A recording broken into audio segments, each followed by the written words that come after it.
कॉकरोचों ने भी सियासी जमात बना ली है। जी हाँ, कॉकरोचेस की अब एक सियासी जमात है और बड़ी खबर यही है जिससे भारत की सियासत में एक नया तूफान उठ खड़ा हुआ है।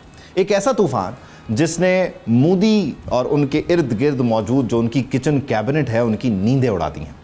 एक ऐसी जमात जिसका ना कोई रवायती जलसा, ना कोई इंतखाबी निशान है और ना ही कोई पुराना सियासी ख़ानदान है, लेकिन सिर्फ और सिर्फ चंद दिनों में उसके फॉलोअर्स भारतीय जनता पार्टी यानी कि बीजेपी से ज़्यादा हो गए।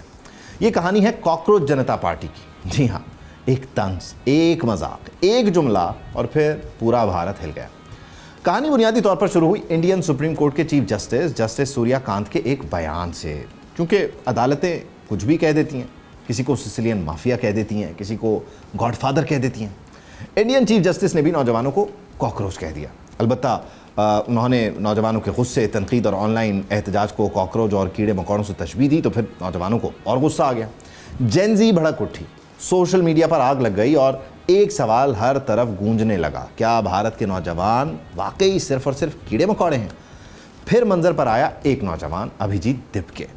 महाराष्ट्र के जो इलाके से ताल्लुक़ रखने वाला ये नौजवान है, वो कभी आम आदमी पार्टी की कम्युनिकेशन टीम में काम करता था, फिर अमेरिका की बॉस्टन यूनिवर्सिटी पहुंचा, लेकिन दिल में भारत के नौजवानों का गुस्सा लेकर अभिजीत ने कहा कि अगर तुम हमें कॉकरोच कहते हो तो फिर हम कॉकरोच हैं, और कॉकरोच जनता पार्टी बना ली। फिर इंटरनेट पर वो हुआ जो शायद मोदी सरकार ने ख्वाब में भी ना सोचा। चंद घंटों में लाखों नौजवान इस जमात से जुड़ गए। चंद दिनों में इसके इंस्टाग्राम फॉलोअर्स 1,95,00,000 से तजावुज़ कर गए, जबकि बीजेपी 8 से 9 मिलियन के दरमियान है। ये सिर्फ एक सोशल मीडिया ट्रेंड नहीं था, ये नौजवानों का गुस्सा था। बेरोज़गारी के ख़िलाफ़, महंगाई के ख़िलाफ़, मजहबी सियासत से उकताहट का गुस्सा। कॉकरोच जनता पार्टी का मंशूर भी रिवायती सियासत पर तंज बन गया, जिसमें कहा गया कि अगर आप सुस्त हैं और आप बेरोज़गार हैं और अगर आप हर वक्त ऑनलाइन रहते हैं तो आप पार्टी के रुकन बनने के अहल हैं। लेकिन मजाक में एक ख़तरनाक सवाल उठ गया कि आखिर भारत का नौजवान इतना मायूस क्यों है? अभिजीत दिपके कहते हैं कि भारतीय नौजवान 12 साल से सिर्फ हिंदू मुस्लिम बयानियाँ सुन रहा है, लेकिन वो नौकरी चाहता है, टेक्नोलॉजी चाहता है, तरक्की चाहता है, और मोदी सरकार की तरफ से उससे सिर्फ और सिर्फ नफरत की सियासत दी जा रही है। इसीलिए जेन ज़ी अब तंज के ज़रिए बगावत कर रही है। ये नौजवान कॉकरोच के लिबास पहनकर जमना साफ कर रहे हैं, सड़कों पर तंजिया एहतजाज कर रहे हैं और पूरे सियासी निज़ाम का मजाक उड़ा रहे हैं। लेकिन ये सिर्फ भारत की कहानी नहीं है, दुनिया भर में जेन ज़ी ने हुकूमतों को हिला कर रख दिया है। 2022 में श्रीलंका में नौजवान सदारती महल में घुसे और दिहाइयों से राज करते हुए राजा पाक से हुकूमत ज़मीन बोस हो गई। 2024 में बांग्लादेश में कोटा सिस्टम के खिलाफ तलबा तहरीक उठी और शेख हसीना वाजिद की 15 साला हुकूमत अपने अंजाम को पहुंची। 2025 में ही नेपाल में बदउनवानी और सोशल मीडिया पर पाबंदियों के खिलाफ जेन ज़ी सड़कों पर निकली और वज़ीर आज़म को इस्तीफ़ा देना पड़ा। लेकिन दिलचस्प बात यह है कि बांग्लादेश में जेन ज़ी सड़कों पर तो कामयाब हुई, मगर इंतखाबी मैदान में अपनी ताकत साबित ना कर सकी। और अब सवाल भारत के बारे में भी, क्या यहाँ भी यही नस्ल इक़्तिदार के ऐवान हिला देगी, मोदी की नफरत की सियासत का खात्मा कर देगी?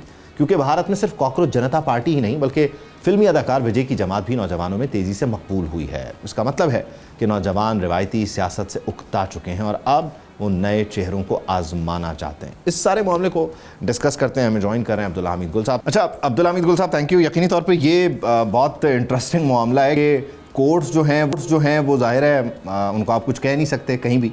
उन्होंने कॉकरोच कह दिया, लड़के जो हैं, नौजवान जो हैं वो सीरियस हो गए। ये जिस तरह से फॉलोइंग बढ़ी है, ये तो डेफिनेटली नज़र आता है कि जो डिसकनेक्ट है भारतीय नौजवान का मोदी से, बीजेपी की पॉलिसी से, ये उसका एक खुलकर इजहार है। मतलब विद इन डेज़ बीजेपी को जो है वो उन्होंने पछाड़ दिया है इन पर्सपेक्टिव ऑफ नंबर्स। बिस्मिल्लाहिर्रहमानिर्रहीम, बहुत बहुत शुक्रिया।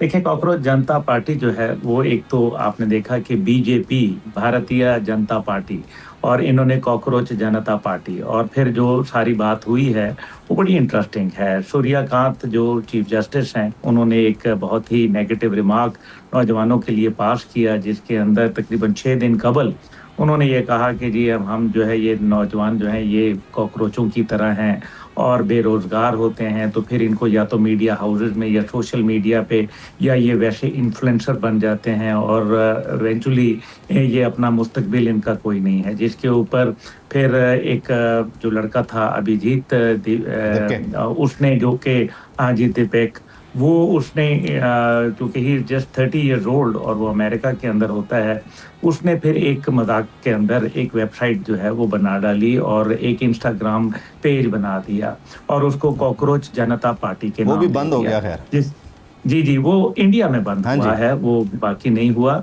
उसके ऊपर सिर्फ इन 5 डेज जो फॉलोइंग हुई वो 1 करोड़ और 70 लाख हाँ लोग जी। उसके ऊपर फॉलोअर हो गए, जबकि बीजेपी की तकरीबन 8 करोड़ 80 लाख और इसी तरह से कांग्रेस की जो है वो 13 करोड़ 10 लाख के करीब फॉलोइंग है। तो ये इतने सालों के अंदर और ये 5 दिन के अंदर ये अचीवमेंट हासिल करना, जो वेबसाइट उन्होंने बनाई उसके अंदर 3.5 लाख लोग उसको रजिस्टर कर चुके हैं और साथ ही साथ जो उन्होंने अपना एक्स के ऊपर अकाउंट बनाया वो 2 लाख से तजावज कर गया। अब इसके ऊपर इंडिया के ऊपर पाबंदी आयद की गई है और उसको जो पैगाम लोग देखते हैं उसको खोलने की कोशिश करते हैं तो लिखा आता है कि सरकारी सतह के ऊपर बंद किया गया है।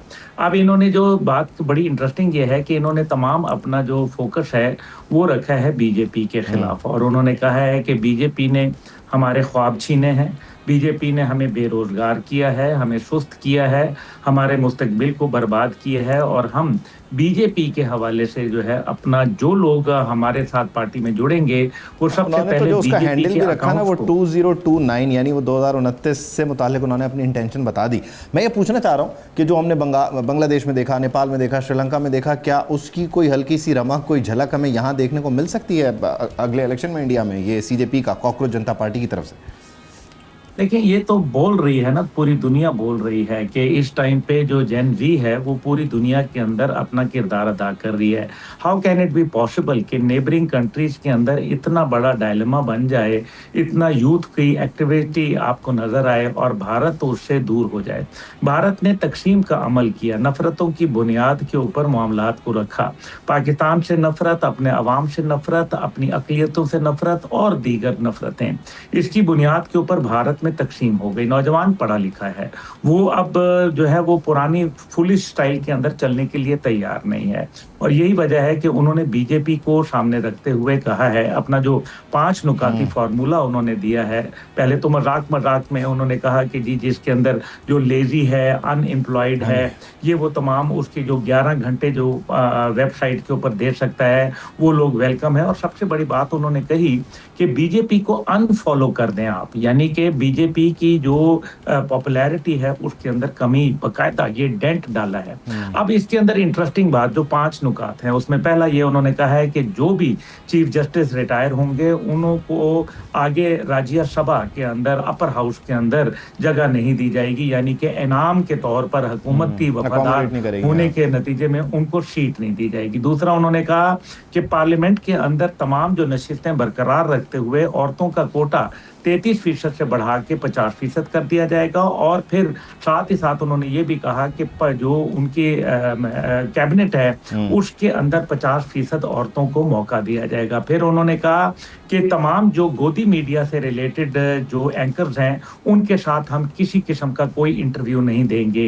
ये एक पैगाम है, यानी कि उस मीडिया के लिए जिसको उन्होंने अपने शराइत में ये भी रखा कि उन्होंने कहा कि जो अडानी और अंबानी जैसे लोग हैं जिन्होंने एक मीडिया हाउसेस के ऊपर कब्जा किया हुआ है, उनके बैंक अकाउंट्स, उनके तमाम तहकीकात की जाएंगी। और साथ ही ये कहा गया कि इलेक्शन के अंदर अगर कोई वोट जो है वो डिस्क्रेडिट किया गया, इलेक्शन कमिश्नर जो है वो गिरफ्तार कर लिया जाएगा। ये वो तमाम बातें हैं जो बगावत के अलावा और कुछ नहीं है।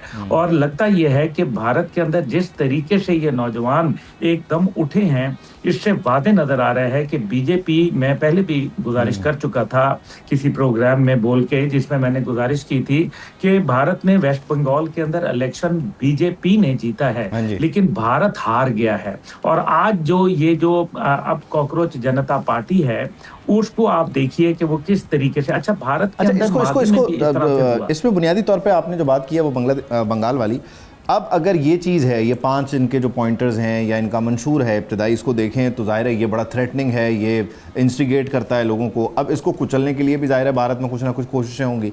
फिर वो एक पेज पे लाने के लिए कोई पहले सिंदूर करते रहें, कभी कोई फॉल्स फ्लैग ऑपरेशन करते हैं, तो वो खित्ते में भी फिर कोई नया एडवेंचर करने की कोशिश करेंगे, क्योंकि ज़ाहिर है उन्होंने तो बाज नहीं आना ना, तो अब हमें मज़ीद मोहतात भी रहना है।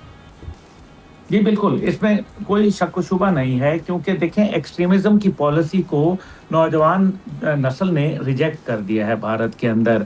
मज़हबी इंतहापसंदी देख रहे हैं और फिर सेकुलर और लिबरल इंडिया जो था, वो तो कहीं मर गया, ख़त्म हो गया। वो नेहरू का, गांधी का इंडिया ख़त्म हो गया। उसको एक फ़ाशिस्ट सोच ने, एक टेररिस्ट सोच ने, सैफ़रॉन टेररिज़्म ने जाके कहीं हाईजैक कर लिया और यही वजह है कि भारत के अंदर जो पोटेंशियल है, इसमें कोई शक-व-शुबा नहीं है कि भारत के अंदर आप हैरान होंगे कि 27 हाँ लाख जी। नौजवान हर जो साल है वो मुल्क से बाहर चले जाते हैं और इस टाइम पे जो 80 लाख नौजवान तकरीबन उनको वो हर साल ग्रेजुएट होते हैं। 80 लाख के पास जो है 29% जॉब्स भी नहीं हैं।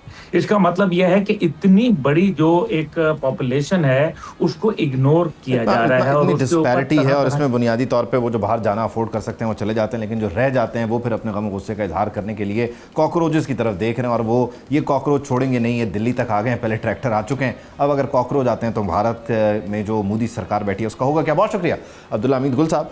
ज़ाहिर है इंटरेस्टिंग पार्ट ये भी है कि नौजवान जो हैं वो रीढ़ की हड्डी हैं, कलीदी किरदार हैं और उन्हें कोई भी तंग करेगा, कोई भी कुछ कहेगा या उन्हें कोई लक़ब देगा तो वो ऑफेंड हो जाते हैं। अच्छा, ये 18 साल का नौजवान हो या 25 साल का नौजवान हो, आपने सबका ही ख्याल करना है क्योंकि ये नौजवान है और ये आपस में अलाइंड हैं, कनेक्टेड हैं। ये मिलकर फिर स्ट्रैटेजी बनाते हैं और अगर बना लें तो फिर जिसके ख़िलाफ़ बना लें उसके लिए मुश्किल भी हो ही जाती है।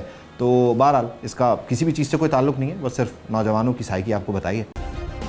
सब्सक्राइब करें और बेल दबाएं ताकि कोई खबर रह न जाए।